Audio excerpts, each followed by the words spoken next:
Capítulo 25. Evolução da História. Apêndice. Uma fábula. Amai-vos uns aos outros como eu vos amei. Em minhas peregrinações brasileiras, ocorreu-me ter de demorar alguns dias numa ilha habitada apenas por pescadores pobres no litoral paulista. Entretive-me então com aquela gente simples, dividindo com eles alegrias e dores. Nessa vida, reduzida aos mais singelos elementos, diante das harmonias de uma paisagem exuberante, imerso na infinita paz das coisas de Deus, senti a profunda justiça e bondade de sua lei, compreendendo como, mesmo na terra, é possível aos homens de boa vontade realizar a grande máxima evangélica. Abre aspas. Amai-vos uns aos outros como eu vos amei. Fecha aspas. Destas observações e meditações nasceu esta fábula. Havia certa vez um homem que era julgado louco porque pregava e praticava no mundo o amor de Cristo. Dizia ele, abre aspas, não necessitamos de novas religiões, nem precisamos fazer prosélitos a favor de uma para condenar as outras, criando assim cada vez maiores inimizades. Mas é indispensável tornarem-se bons e honestos os homens de todas as religiões. Fecha aspas. Ele enfrentara assim, com os meios da cultura, do raciocínio e da ciência, a elite intelectual das grandes cidades, as classes dirigentes dos mais aptos a compreender por esses caminhos a verdade como produto do pensamento. Mas um dia sentiu necessidade de completar seu trabalho escolhendo outra gente. Sentiu que deveria se aproximar também dos deserdados, dos simples e ignorantes, para os quais estão fechadas essas estradas de luxo. Para eles era necessária outra linguagem, a linguagem simples do Evangelho, que ensina por fé sem a demonstração das provas exigidas pela inteligência cética, a linguagem fácil e clara dos fatos e dos exemplos, a linguagem do amor que todos compreendem e que percorre estradas diferentes, seguindo não os caminhos da mente, mas sim do coração. É verdade que assim como das nuvens desce a chuva, o pensamento também desce das altas classes sociais para as baixas, de modo que uma vez firmado na classe culta, ele difunde-se por si mesmo nos planos inferiores por uma lei semelhante à gravitação. Mas trata-se de um pensamento frio, filtrado através de outros cérebros. Era indispensável dar ainda mais, dar algo mais vivo e pessoal, dar de si mesmo, como exige o amor e como não pode deixar de fazer quem ama verdadeiramente. Assim, um dia, aquele homem quis entrar em contato também com os homens simples dos campos, menos providos de cultura. Para eles, a linguagem seria outra. Não mais a profundidade de conceitos, nem a evidência de provas para convencer a razão mediante demonstrações. Não se tratava mais de enfrentar os ânimos duros dos céticos do materialismo, entregues a todas as sutilezas do pensamento e esmagados pelos complexos intelectualismos culturais e científicos. Tratava-se, ao invés, de acender uma chama de bondade e verdade com simplicidade de sentimento, oferecendo-se em doação completa sem nada pedir, vencendo a dureza de ânimo com o poder da bondade, com uma grande paixão de ajudar, indo ao encontro dos mais humildes e desprezados para abraçá-los e elevá-los num trabalho de coração em contato direto com as formas mais elementares e instintivas da vida. Era para aquele homem um campo diferente e inexplorado, um caminho novo para inculcar no próximo o amor de Cristo. Assim, quem já fora peregrino das grandes cidades, transformou-se um dia em peregrino das aldeias abandonadas, das praias longínquas, das terras perdidas à margem da civilização das cidades. Navegando com alguns amigos em pequenas barquinhas, chegou um dia a uma ilha próxima à costa, numa aldeia de pescadores pobres, simples e primitivos. Nesse estado de simplicidade, mesmo se o homem não compreende as fórmulas difíceis da cultura e da ciência, ele intui instintivamente, sem muitas palavras, os motivos fundamentais da vida: fome, perigo, amizade ou inimizade, ódio ou amor. Por isso as apresentações não precisaram de muitas palavras, bastando através de um simples olhar frente a frente, uma recíproca e instintiva observação quanto às respectivas intenções. Assim se conhecem os animais e até as plantas, resultando daí relações de amizade ou de inimizade. Realizada essa primeira aliança, sistematizadas as necessidades materiais de alimento e repouso noturno, aquele homem sentou-se ao lado dos novos amigos à beira da praia para satisfazer a curiosidade deles de conhecerem os recém-chegados e, falando de si e dos companheiros, começou a lançar as primeiras pontes da confiança e da compreensão. O próprio ambiente sugeria que se falasse das grandes coisas de Deus. O argumento alimentava-se das harmonias daquela natureza encantada. Os pensamentos mais simples assumiam naturalmente a musicalidade das ondas e dos ventos, sintonizando-se na sinfonia das cores dos bosques, do mar e do céu. O pensamento de Deus, alma de tudo, transparecia tão poderoso e evidente nas formas de seu revestimento que parecia falar sem palavras ao âmago da alma. E todos, tanto o peregrino como os pescadores, ouviam juntos, como numa evocação mágica em que Deus, essência da vida, falava a todos em silêncio, e o espírito das coisas revelava-se, arrebatando-os todos no mesmo êxtase. Se os primitivos não sabem exprimir-se para traduzir estas sensações, isto não significa que eles não as percebam, mesmo se confusamente. Em cada uma de suas formas, a própria vida nos mostra que ela procura ser bela, alegra-se com isso e luta para sê-lo. A beleza representa um valor próprio porque tem sua função biológica. Nos mais altos planos evolutivos, essa beleza revela-se na harmonia espiritual da bondade e do amor para com todas as criaturas. A musicalidade e a alegria de ouvi-la crescem à proporção que se sobe para os mais altos planos da existência, formando, enfim, uma harmonia única, na qual se fundem o belo e o bem.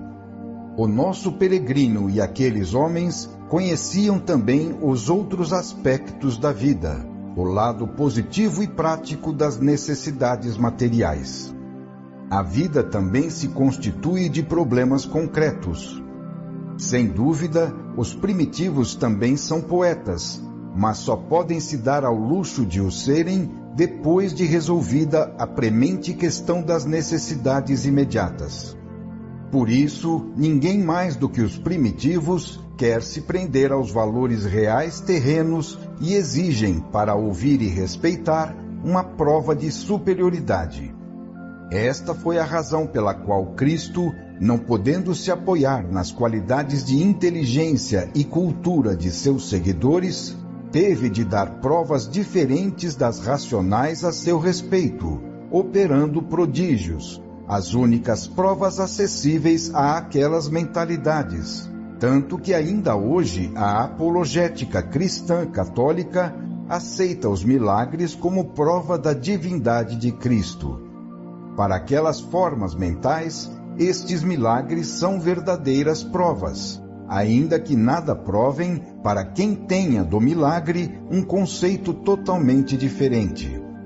Sendo a psicologia de todos os primitivos a mesma, o nosso homem, para ser ouvido e seguido, tinha de mostrar suas credenciais, dando testemunhos de seu valor.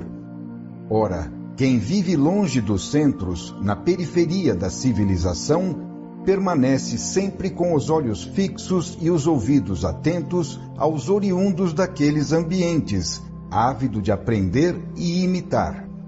O peregrino chegava desses centros e lá trabalhara e vencera. O homem, para avaliar, exige uma prova de poder, seja ele material ou econômico, intelectual ou espiritual. Trata-se, em todos os casos, de provar que soube vencer em algum campo. E o sinal, ainda que tenha sido conseguido em um campo menos compreensível, nem por isso é menos convincente. Uma das razões pelas quais as multidões modernas admiram os cientistas é o fato de que eles são capazes de dominar um campo inacessível a elas. Desse modo, é tanto mais fácil convencer quanto mais se tenha sido precedido da fama das próprias vitórias. Para os próprios santos, era tanto mais fácil arrastar as multidões, quanto mais poderosas se formavam a seu respeito a lenda do prodígio e a auréola de santidade. Mesmo no plano espiritual, a vida premia o forte que sabe vencer. Dessa forma, apoiando-se nesse jogo psicológico natural e inevitável, imposto pela forma mental humana, o peregrino procurava penetrar no ânimo de seus ouvintes. Suas palestras eram simples, concretas, constituídas de conceitos revestidos de fábulas e parábolas, baseando-se nas sensações oferecidas pelo ambiente. Seria inútil bater em teclas mudas, lançar pensamentos que não pudessem encontrar eco. A princípio eram poucos a ouvi-lo. Mais tarde reuniu-se toda a aldeola ao seu redor.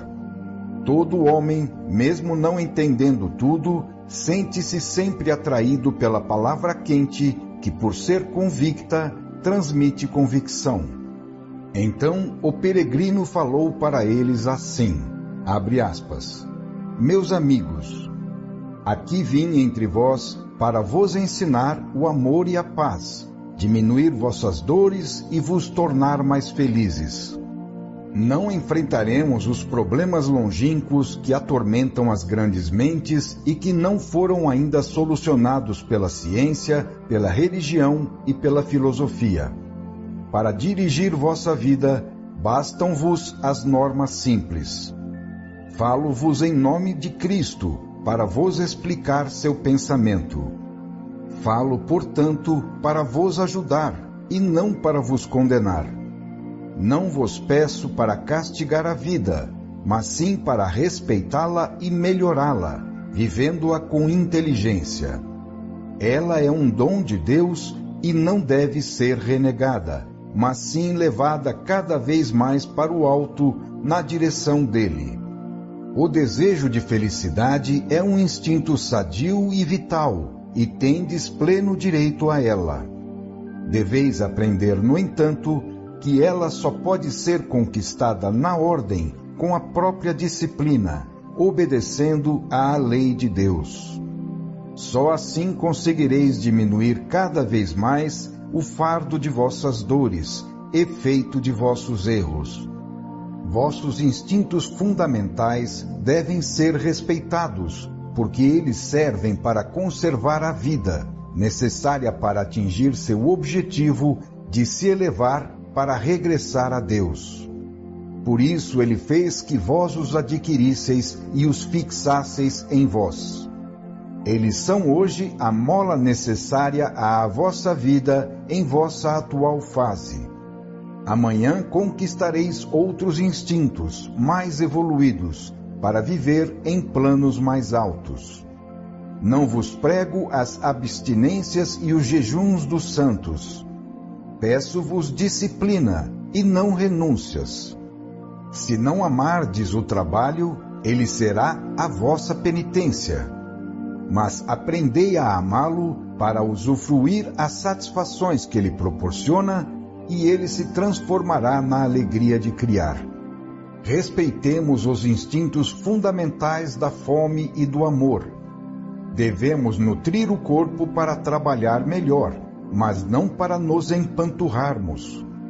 Quem abusa, seja por excesso ou por falta, estraga um instrumento que lhe foi confiado por Deus para fins mais altos, e um deles é produzir com o trabalho, cada qual segundo a sua capacidade. Em nosso planeta existem todos os elementos para torná-lo a sede de vidas felizes. Mas eles estão todos no estado caótico. Compete ao homem, com seu trabalho, transformar o caos em uma ordem na qual ele possa viver bem. E uma tal ordem exterior nas ações só pode nascer de uma ordem interior no espírito.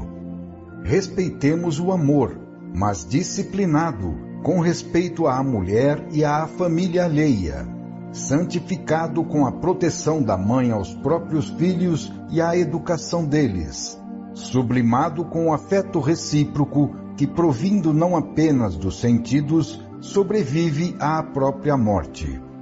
Respeitemos o instinto da posse e de domínio das coisas, mas sob condição de que ele não seja egoísta, não represente opressão aos fracos e não seja feito de ambição.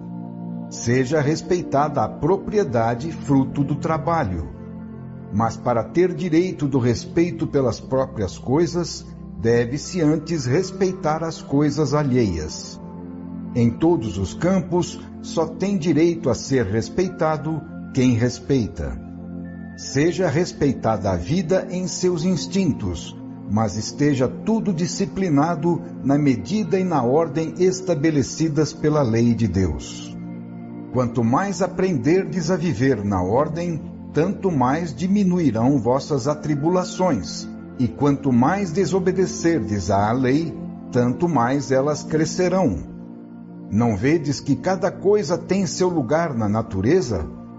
O que aconteceria se o mar quisesse usurpar o espaço que pertence à terra, ou se a terra quisesse invadir o céu? Tudo é belo e há lugar para tudo, inclusive para a vossa vida, porque tudo está organizado e em paz. Mas tão logo esta ordem e esta paz se perturbem, surge para todos o desastre. Somente se respeitardes as regras indispensáveis da vida, estabelecidas por Deus, é que Ele vos dará a felicidade, da qual elas são a condição essencial. Fecha aspas. Assim falou nosso peregrino a aqueles homens simples. Mas a vida é ação, e era necessário, para melhor convencê-los, dar a eles um exemplo, um testemunho tangível. Nos arredores do lugarejo, numa praia abandonada, vivia solitário um rebelde à ordem social, um homem feroz, ladrão e assassino, que ao invés de trabalho, preferia viver de delitos e de rapinagem. Era chamado o Lobo. Ninguém ia à sua cabana, nem se aproximava dela, se não estivesse armado. Falaram desse lobo ao peregrino, que resolveu então ir ao encontro dele. Isto o lembrava de outro encontro, com outro lobo, talvez o nome de outro ladrão, o assassino que foi amansado por São Francisco às portas de Gúbio. Os homens da pequena aldeia procuraram dissuadi-lo, mas ele sentiu-se irresistivelmente impelido àquela realização. Ir por aquelas paragens sem armas, ou mesmo as levando, mas sem saber usá-las, era loucura. Para que se deixar matar? Após muita discussão, um dia o peregrino partiu desarmado para a cabana do lobo. No entanto, alguns homens fortes e bem armados o acompanharam. Ele os deixou em certo ponto, escondidos entre as árvores, de sobreaviso para socorrê-lo, caso houvesse necessidade, e encaminhou-se sozinho para a choupana. Enquanto caminhava, refletia. Já dera um exemplo nas grandes cidades, vencendo os mais poderosos obstáculos que desejavam impedi-lo de cumprir sua missão. Vitória clamorosa, milagre de Deus, que lhe havia provado seu auxílio e sua presença a seu lado. Toda a resistência havia caído e os elementos negativos, apesar de fortes e renitentes, tinham sido afastados. Deus também o ajudaria agora, realizando este outro milagre. Era lógico e necessário também este exemplo num plano social diferente. Ele precisava aceitar, tinha de se expor a esta nova prova, na qual Cristo deveria triunfar mais uma vez. O peregrino era também homem e, como tal, temia. Talvez os homens da pequena aldeia tivessem razão. Sua ousadia era loucura perigosa e inútil. Então, como sempre ocorrera nos maiores momentos de sua vida, Cristo apareceu ao seu lado, tomou-o pela mão e, enquanto o guiava, iniciou o seguinte colóquio. Abre aspas. Filho, por que temes? Não estou sempre a teu lado? Senhor, que posso eu? Não é orgulho meu pretender mais uma vitória? Vai, filho, e não temas, estou contigo. Falarei em teu pensamento, brilharei em teu olhar, vibrarei em ti e manifestar-me-ei através de tua paixão pelo bem. Vai, através de ti, meu instrumento terreno, vencerei com o amor esta alma rebelde. Vai, vencerás, estou contigo. Fecha aspas. Peregrino do amor e da dor, nosso homem continuou pela praia, aproximando-se cada vez mais da choupana. Assustados, os homens armados o vigiavam de longe. Mas ele caminhava como uma criança, abaixando-se para apanhar conchinhas na praia e admirando suas belas formas. Depois, extasiado, olhava o mar, a floresta, os montes, o céu. Toda aquela beleza lhe falava de Deus. E ele o sentia tão próximo que nada mais percebia além de sua presença. Assim chegou à cabana. Chamou, mas não houve resposta. Aproximou-se e bateu. Ouviu um barulho de ferragens e logo apareceu um homem forte, alto e de aspecto feroz. Olharam-se. Olharam-se ainda mais nos olhos. Nos momentos decisivos de vida ou morte, o esforço da vida concentra-se no silêncio. As coisas mais graves são compreendidas sem palavras. Com o olhar, eles mediram-se e pesaram-se. O lobo, em seu instinto de fera, compreendeu que se achava diante de um homem inerme. O fato de não se achar diante do antagonista que imaginava desarmou seu primeiro ímpeto de agressão. O recém-chegado não era um inimigo. Quem era então? E o que podia querer dele? Quem lhe dera coragem para chegar até lá desarmado? Assim, o lobo ficou desarmado pelo inerme. Já se viram feras bravias respeitarem criancinhas inocentes. Muitas vezes, a agressão é um ato de defesa provocado pela agressão alheia, sem a existência da qual a outra não estoura. O lobo disse apenas, abre aspas, que queres aqui? Quem és? Fecha aspas. Silêncio. Em redor, partindo de todas as coisas, vibrava a grande voz de Deus. Cantavam as harmonias do criado, pulsava a essência espiritual da vida, transbordando da forma que a revestia e escondia. Parecia que a natureza, naquele dia, celebrava uma festa e entoava uma sinfonia imensa de infinitas vibrações a se abraçarem, harmônica e musicalmente unidas em amor, tecidas numa mesma trama de bondade e de paz. O peregrino sentia um choque em seu coração e estava em êxtase, fora de si. Algo parecendo um novo poder penetrava nele e já cintilava em seu olhar, inclinado com um sentido de ilimitada bondade para aquela pobre alma, repelida por todos, que se tornara tão feroz, talvez porque jamais tivesse recebido bondade e amor. Silêncio. Estavam frente a frente, falando-se em diálogo cerrado, feito de sentimentos opostos e contrastantes, num violento assalto de vibrações através dos olhares. De um lado, o desencadear das forças elementares da vida no primitivo, egocêntrico e prepotente, dominador no caos, ignaro de Deus e rebelde a qualquer ordem e harmonia. Do outro lado, o poder da ordem, a que obedecem todos os elementos, coordenando-se fraternalmente em harmonia, no conhecimento da lei e no amor de Deus. Estavam frente a frente o lobo e o peregrino, empenhados numa luta desesperada para vencer. A ferocidade ávida e agressiva de um lado, a bondade generosa e pacífica do outro. Enfrentavam-se dois tipos biológicos diferentes, dois exemplares diferentes da vida, que personificavam as forças do bem e do mal, do amor e do ódio, de Deus e de Satanás. O anjo e a fera estavam frente a frente, sozinhos, diante de Deus. Quem venceria? Silêncio. Mas nesse silêncio reboava a voz de Deus, lampejava Cristo.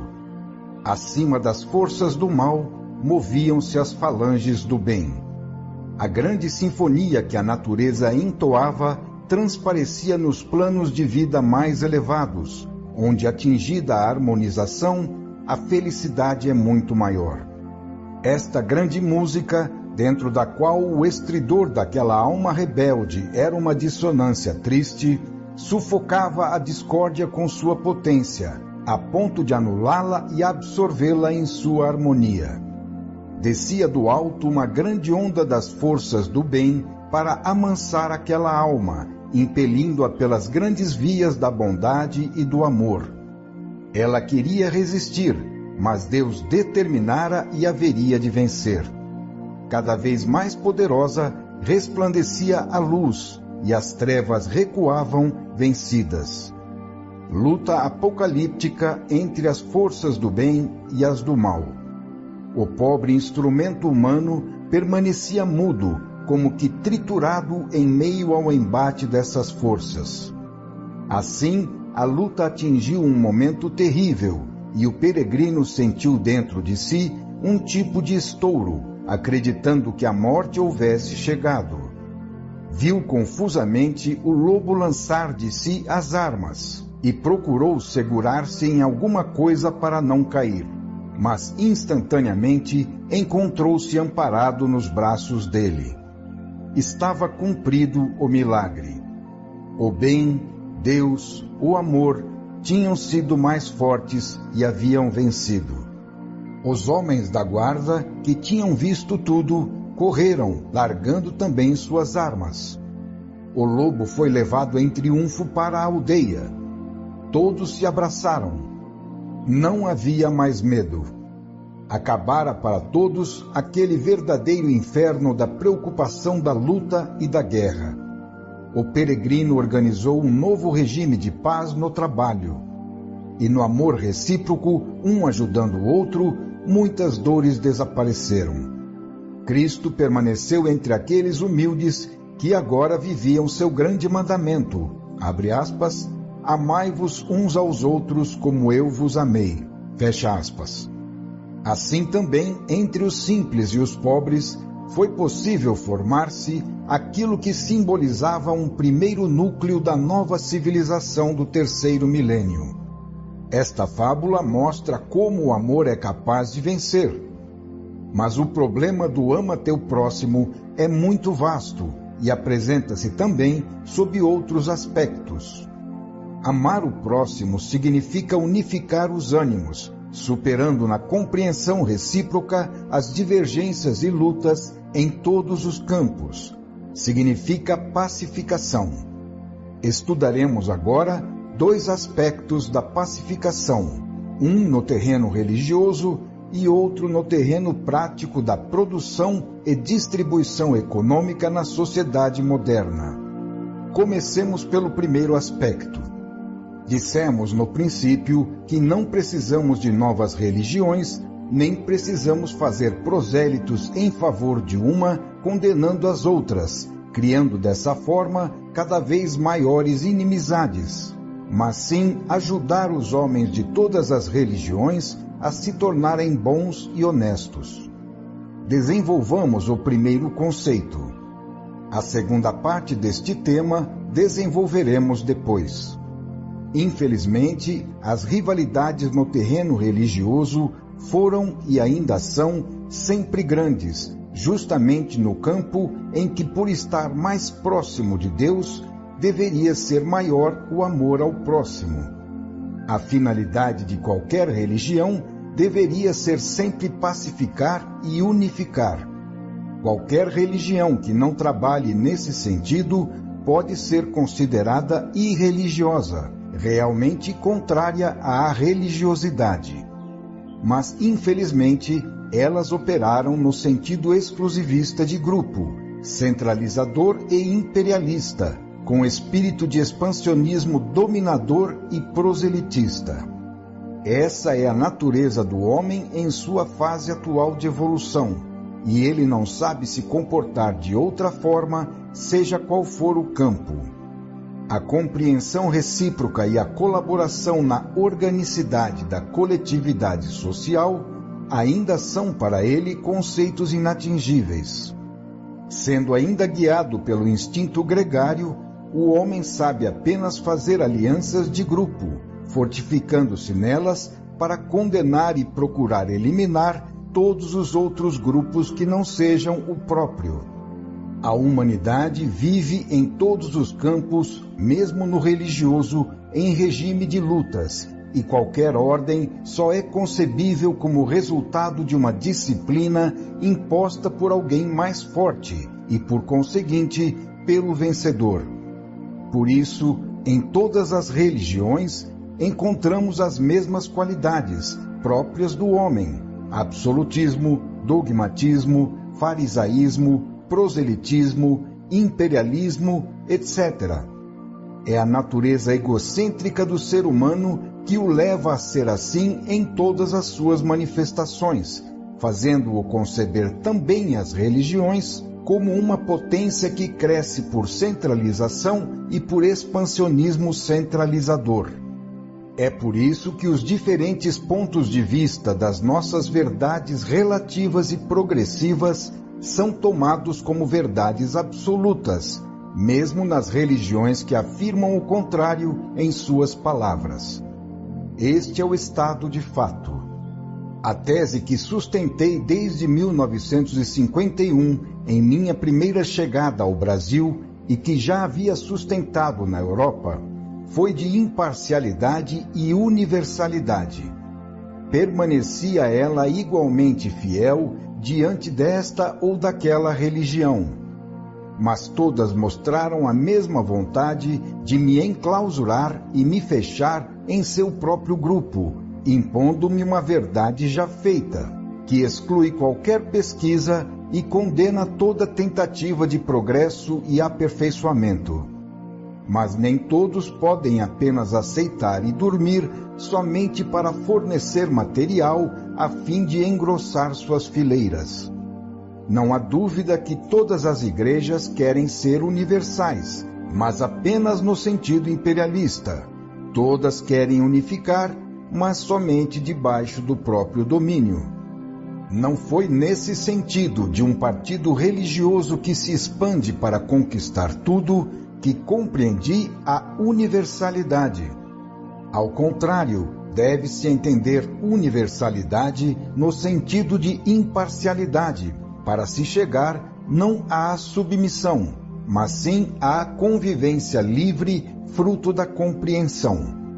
E a compreensão é mais do que tolerância, a qual apenas tolera, dignando-se a permitir, o que subentende sempre a própria supremacia. Compreensão significa recíproca integração dos vários aspectos do relativo humano, para poderem assim, unidos, aproximar-se cada vez mais do absoluto. É uma confraternização dos fiéis de todas as religiões diante do mesmo Deus, igualmente adorado por elas. A identidade da meta para a qual todas convergem deveria uni-las, ao invés de dividi-las. Ora, esse espírito de divisionismo e de exclusivismo, bem como a luta que daí deriva, representam os instintos próprios de um plano biológico atrasado, que o progresso espiritual do mundo apressa-se em liquidar. Também no terreno religioso, a evolução irá se dirigir cada vez mais para a unificação, dado que esta é a sua direção. Trata-se de uma maturação biológica que penetrará todos os campos, inclusive o religioso, porque constitui um amadurecimento do ânimo humano. Partindo do atual sistema de atritos entre egocentrismos que não se conhecem um ao outro, irá-se chegar à cooperação dos indivíduos, transformados em unidade orgânica na sociedade humana. Este deslocamento fundamental a um novo plano evolutivo levará a uma transformação também no modo de compreender as religiões. Como reação natural ao atual rebaixamento da onda histórica, expresso pelo materialismo que domina hoje o mundo, será atingido, por meio de uma reação complementar e inevitável, o despertar espiritual. Isto forçará o homem a sentir sempre mais nas religiões a sua substância espiritual, dando cada vez menos importância às formas exteriores que hoje têm valor maior. Pertencendo à matéria, elas representam o que divide, enquanto a sua substância, por ser espiritual, representa o que une. Será o fenômeno biológico dessa espiritualização de todo o ser humano, levando-o a subir das aparências à essência interior das religiões, que lhe fará compreender a substancial unidade entre elas. E o ser humano compreenderá como é absurdo ou coisa pior litigar, condenar e até perseguir em nome de Deus, do mesmo Deus. O passado é naturalmente separatista, mas o futuro só pode trazer unificação. Hoje, ao invés, o que acontece? O dogmatismo não é qualidade de uma determinada religião, mas sim do homem, e pode aparecer em todas as religiões, quando apareça nelas um indivíduo que seja levado ao absolutismo por seu temperamento. O maior erro é considerar erro tudo o que está fora do grupo. A maior heresia é considerar heréticos todos os que pensam diferente. O maior pecado é não respeitar as consciências alheias. A verdade é uma coisa em contínua evolução e não pode deter-se no caminho. As verdades envelhecem e renovam-se, como acontece com todas as coisas. Mas isto não significa destruição. Renovando-se, a vida não se destrói, mas rejuvenesce. Não há dúvida que o patrimônio das verdades adquiridas deve ser conservado, e cada religião tem de conservar o seu. Mas para isso, também deve respeitar o patrimônio que as outras religiões têm de conservar. É preciso não sufocar o desenvolvimento e o aperfeiçoamento dessas verdades, evitando que venham, por excesso de zelo, a se cristalizar e morrer de velhice. Na economia das religiões, também são necessários os pioneiros, que, condenados pelos ortodoxos, assumem a dura tarefa de fazê-las avançar. Tarefa que eles têm de realizar, correndo risco e perigo, enquanto os demais podem repousar seguros e tranquilos nas posições conquistadas. Não é a estes, sem dúvida, que a vida confia as funções de fazer progredir. Dentre os pioneiros, Cristo foi o maior exemplo. Foi ele o primeiro rebelde à ortodoxia do passado, o inovador que tinha de levar o Velho ao Novo Testamento, não o destruindo, mas sim continuando-o, aperfeiçoando-o e desenvolvendo-o em formas mais adaptadas ao amadurecimento do homem. Sem Cristo, julgado blasfemo pelas autoridades, estaríamos ainda nas velhas concepções mosaicas. Nesses amadurecimentos, deve sempre ser travada a luta entre o velho e o novo, entre os conservadores e os inovadores, entre os ortodoxos e os declarados hereges. Cristo, diante da religião hebraica, foi o maior herege e, por isso, foi condenado à morte. Na evolução religiosa, acontece a mesma coisa que se verifica na evolução política. Os poderes constituídos resistem ao novo para não perder as posições conquistadas. Isto até que uma revolução, lançando ideias mais avançadas, sobrevenha e, vencendo, fixe-as depois em novas instituições, defendidas por outros poderes constituídos. Assim tudo caminha, mas por meio do contraste e da luta. De acordo com o exemplo de Cristo, podemos de fato acreditar que aos cristãos não ortodoxos, naturalmente sempre condenados, possa ter sido confiada, em alguns casos, a mesma missão que Cristo teve diante do judaísmo, ou seja, forçar o cristianismo a dar um salto adiante, sem o que aquela religião teria permanecido fechada nas velhas fórmulas, impedida de ulterior evolução. Logicamente, também podemos acreditar que para um novo cristianismo amanhã, porém verdadeiro e espiritual, trabalhem e produzam mais aqueles pioneiros condenados do que os conservadores e ortodoxos perfeitos. E quem sabe, talvez Deus tenha confiado justamente a esses pioneiros a dura e perigosa tarefa de realizar esse progresso, de modo que o próprio catolicismo, quando os tempos estiverem maduros e uma reforma for indispensável, encontre um plano já pronto, não improvisado, oferecendo uma doutrina mais evoluída, capaz de levá-lo a se espiritualizar e tornar-se, junto com as outras religiões afins, no verdadeiro cristianismo, constituindo aquela religião de substância concebida pelo Cristo, à qual ainda não chegamos. Ele disse: amai-vos uns aos outros, e não condenai-vos uns aos outros em meu nome. Esta fusão de ânimos no terreno religioso é um dos maiores aspectos daquele amor evangélico, que é a síntese dos ensinamentos de Cristo. Mas o amor ao próximo assume também outros aspectos.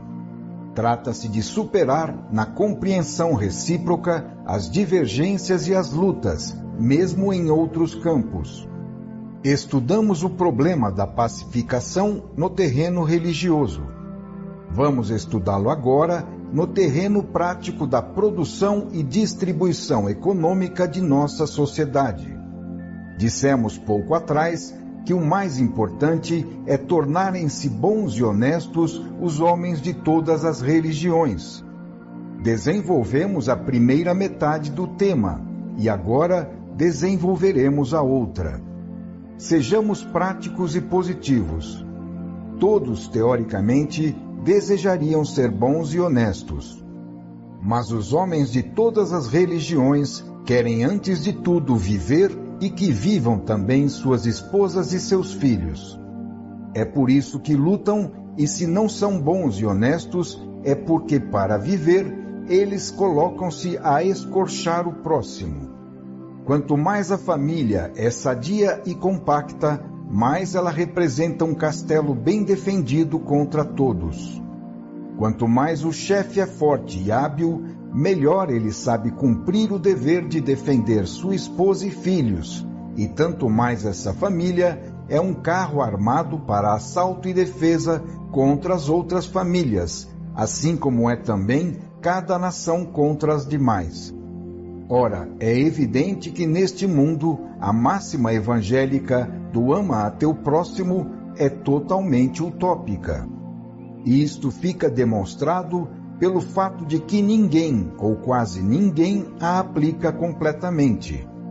Ela fica reduzida, assim, a um desejo piedoso, a uma afirmação teórica, a um sentimentalismo mais ou menos hipócrita. Mas então, por que Cristo quis fazer e transmitir essa afirmação? Seria ele talvez um sonhador que não conhecia as condições reais e as exigências de nossa vida?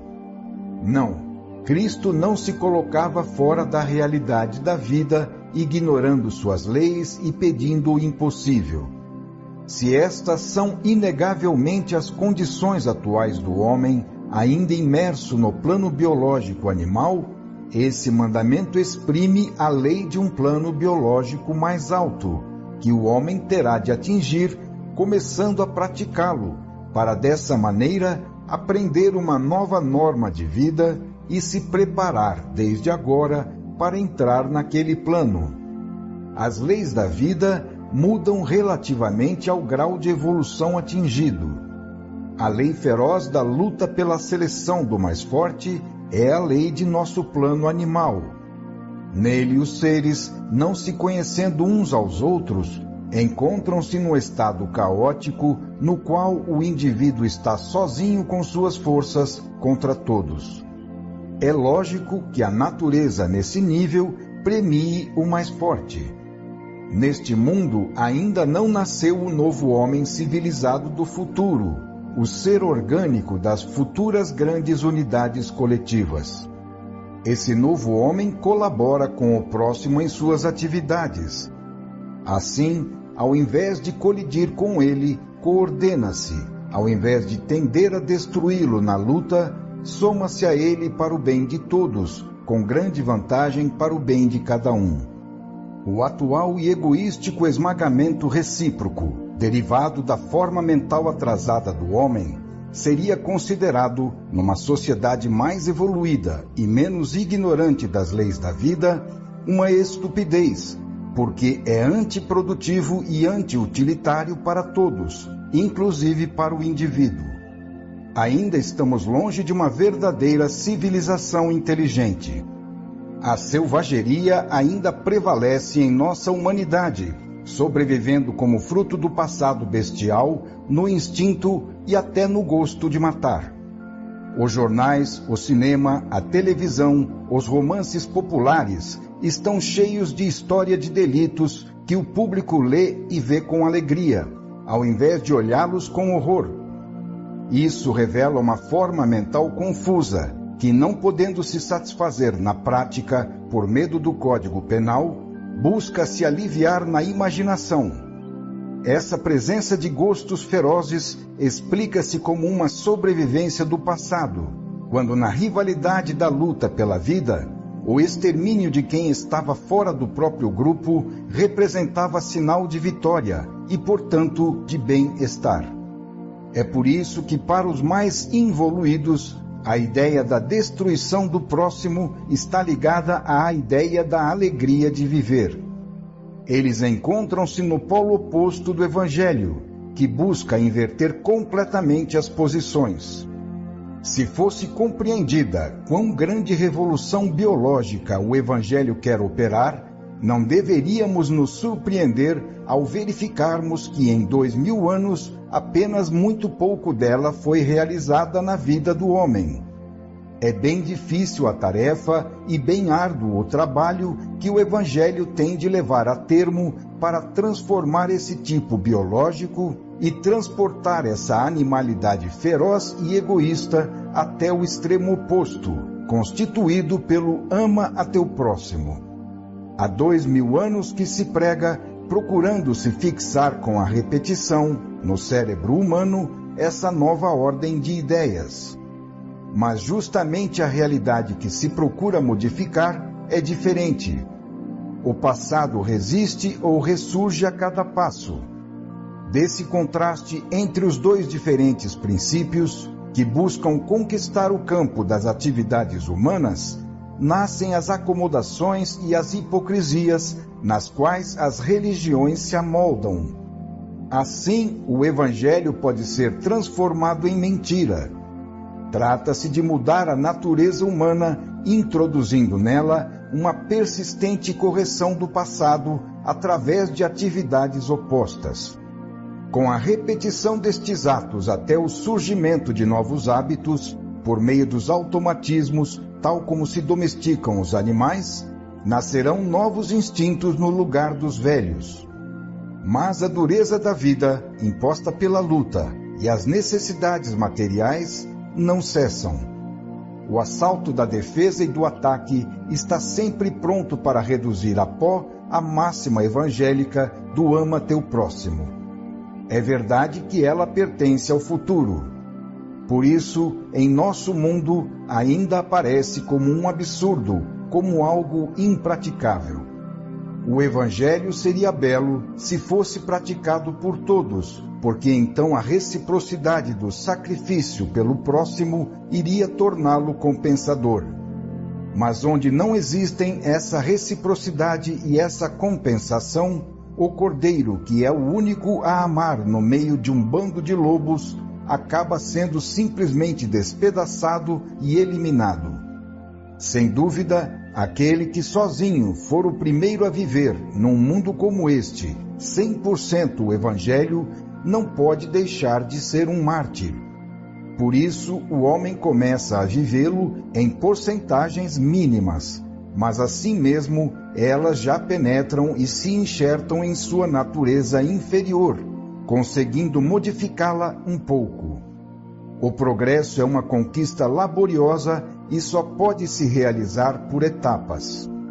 O Evangelho é uma inversão tão grande da bestialidade humana que, se fosse aplicado a ela integralmente, de uma só vez, acabaria por destruí-la e, com isso, destruiria a única forma de vida que o ser inferior possui. É necessário, primeiro, fazer esse tipo biológico evoluir, ensinando-o a viver num plano mais alto, de modo que no Evangelho ele não só continue a viver, mas também encontre uma forma de vida melhor e mais vantajosa. A vida quer durar de qualquer maneira e rebela-se contra quem a queira sufocar. Jamais deve-se sufocar a vida. Ora, é imprescindível compreender que o Evangelho não é contra a vida, mas apenas contra a bestialidade que domina a vida. Ele não atrapalha o desenvolvimento da vida, mas sim encoraja a levá-la a um plano evolutivo mais alto. Trata-se de ser mais inteligente a fim de compreender a enorme vantagem para todos de viver segundo o Evangelho. Observei certa vez alguns passarinhos prisioneiros numa gaiola. Evidentemente todos sofriam, mas em vez de procurarem juntos um caminho para a fuga, que teria sido fácil se percebessem essa possibilidade, viviam se bicando uns aos outros.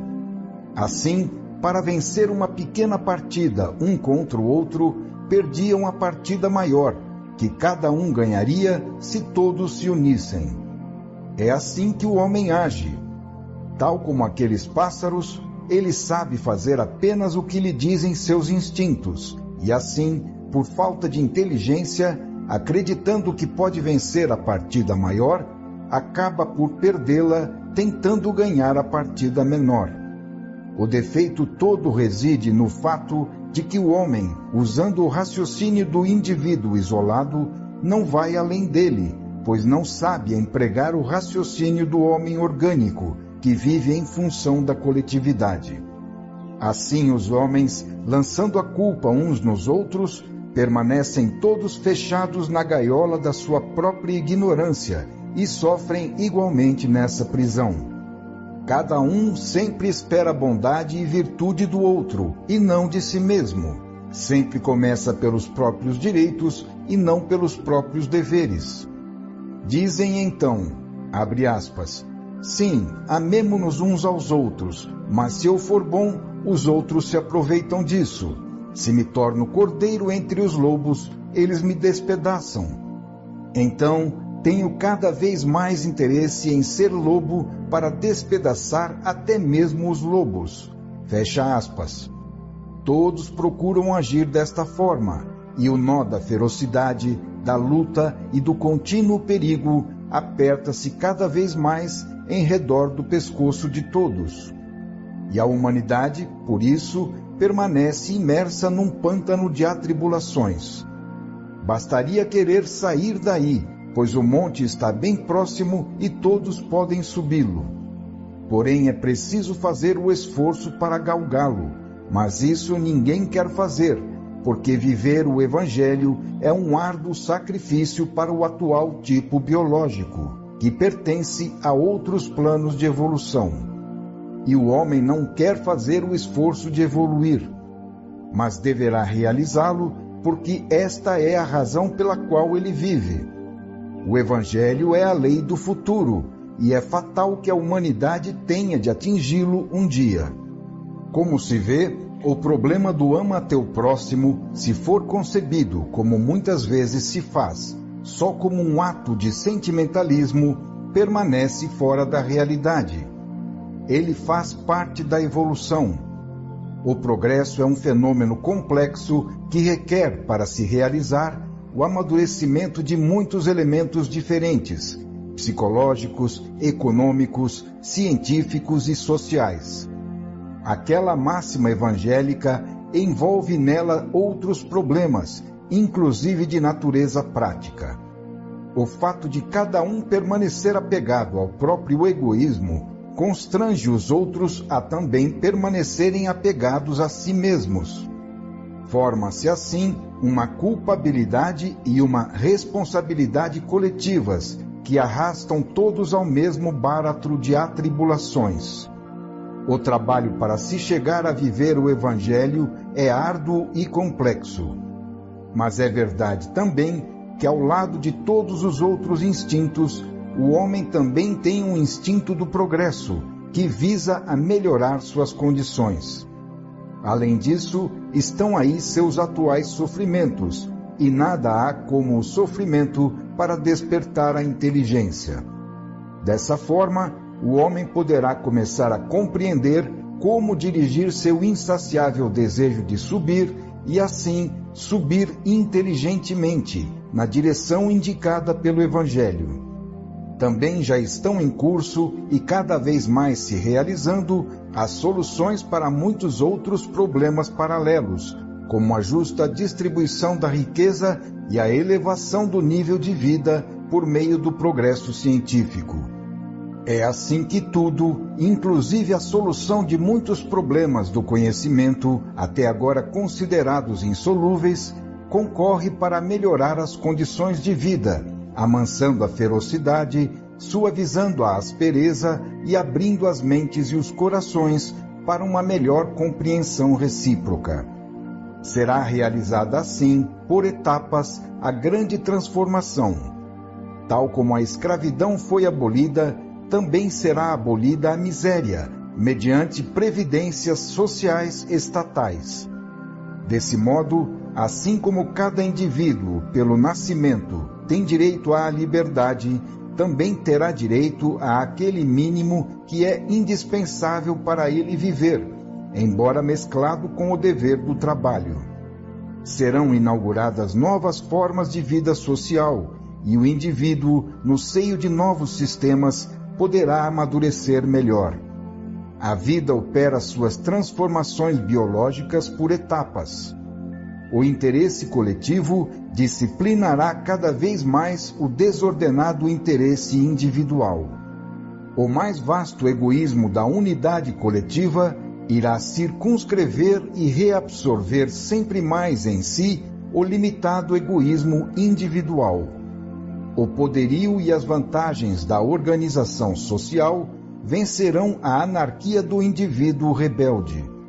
Isto por etapas, até que seja eliminado o elemento egoísta absoluto, para o qual a justa medida do dar e do receber é tudo para si e nada para os outros. Ao longo dessa estrada de subida, o homem poderá ir constatando os benefícios da disciplina, porque a ordem à qual ele deve se esforçar por obedecer volta a ele depois, como reciprocidade da parte dos outros, com vantagem para si. Dessa forma, ele verá quão melhor é viver, mesmo como indivíduo, num regime de ordem do que num regime de caos. Na floresta, o homem poderia gozar de modo absoluto aquela liberdade que tanto lhe agrada. Mas ele prefere viver na cidade, onde normas numerosas limitam aquela liberdade. Isso porque a liberdade da floresta inclui lutas e perigos que desaparecem nas cidades, onde são ofertadas para ele outras utilidades, antes desconhecidas.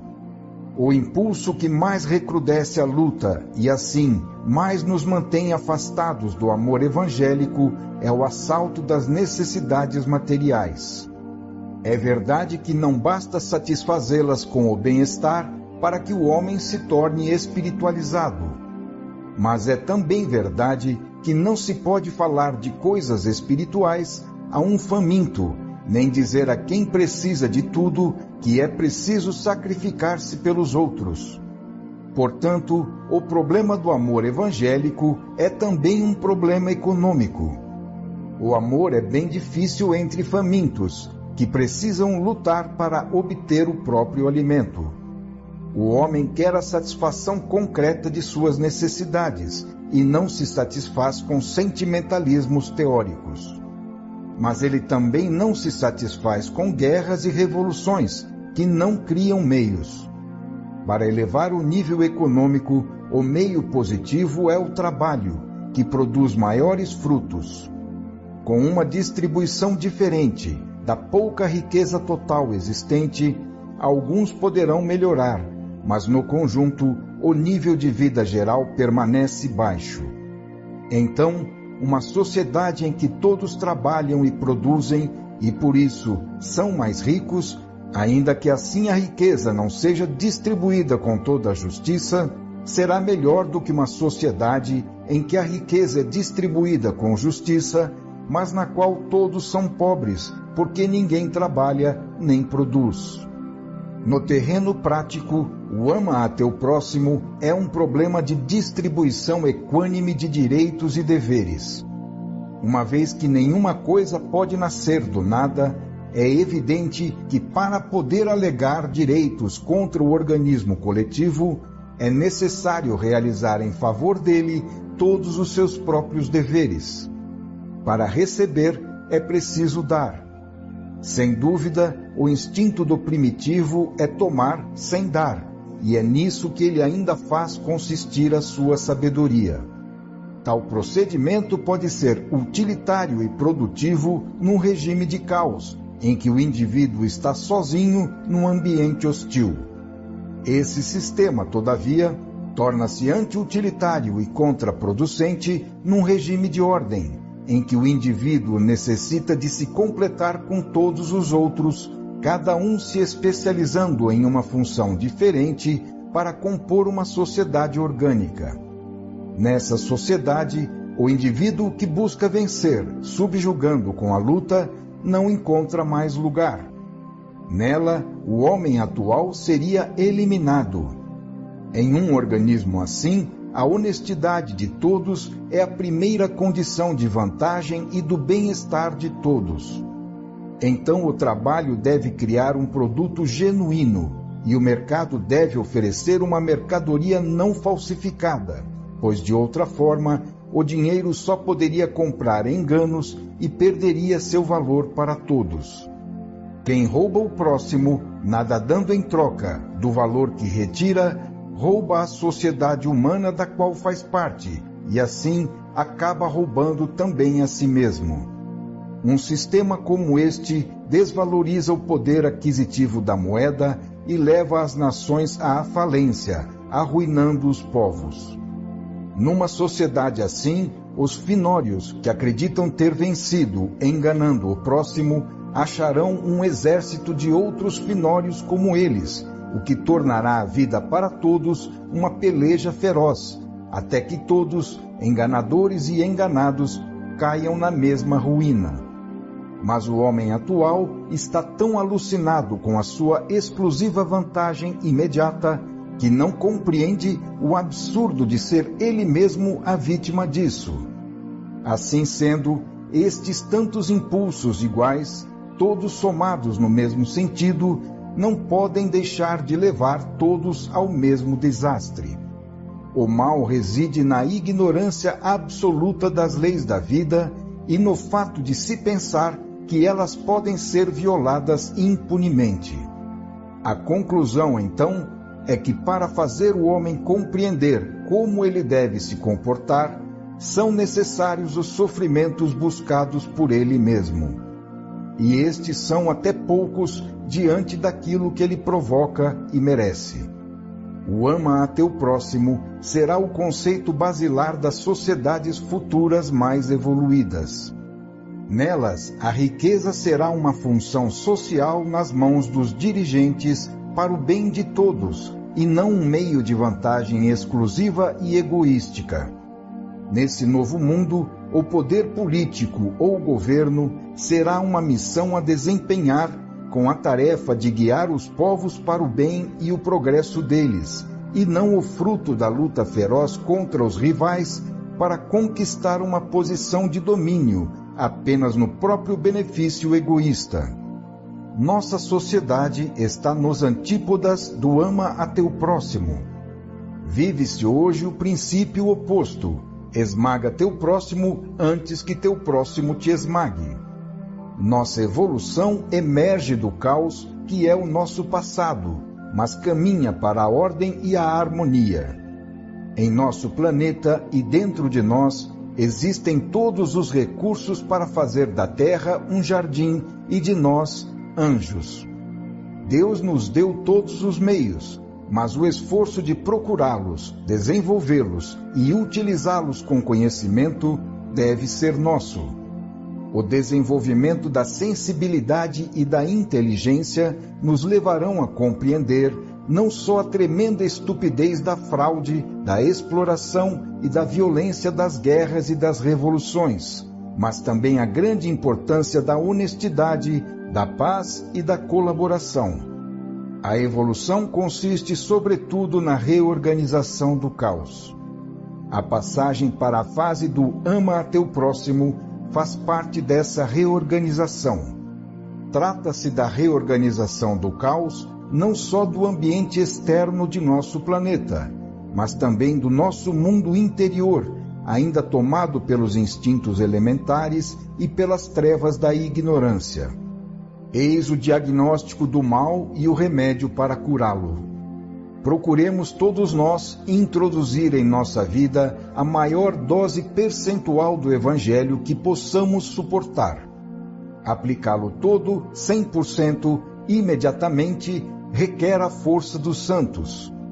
Mas comecemos por etapas, procurando aumentar as doses à proporção que aumentarem nossas forças. Será grande o esforço, mas certamente podemos fazê-lo se tivermos consciência da nossa participação na grandiosa obra de regeneração da sociedade humana para fazê-la evoluir da animalidade à verdadeira civilização. Seremos os pioneiros dos grandes continentes inexplorados do espírito. Espalhemos a cada momento em redor de nós atos de sinceridade e de bondade. As vibrações de cada movimento jamais se perdem, alcançando distâncias inimagináveis, e com o tempo voltarão para nós em forma de bênção ou de malefício próprio. Quem faz o bem, o faz a si mesmo, e quem faz o mal, a si mesmo o faz. Comecemos então, tendo a boa vontade de fazer o esforço.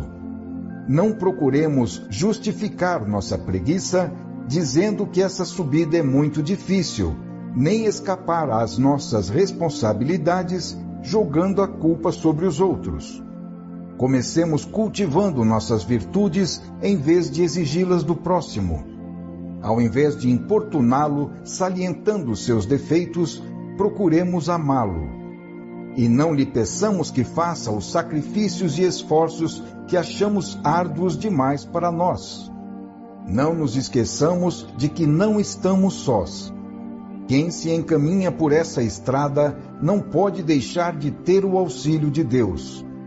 Ele ajuda a todos nos esforços de realização da sua lei.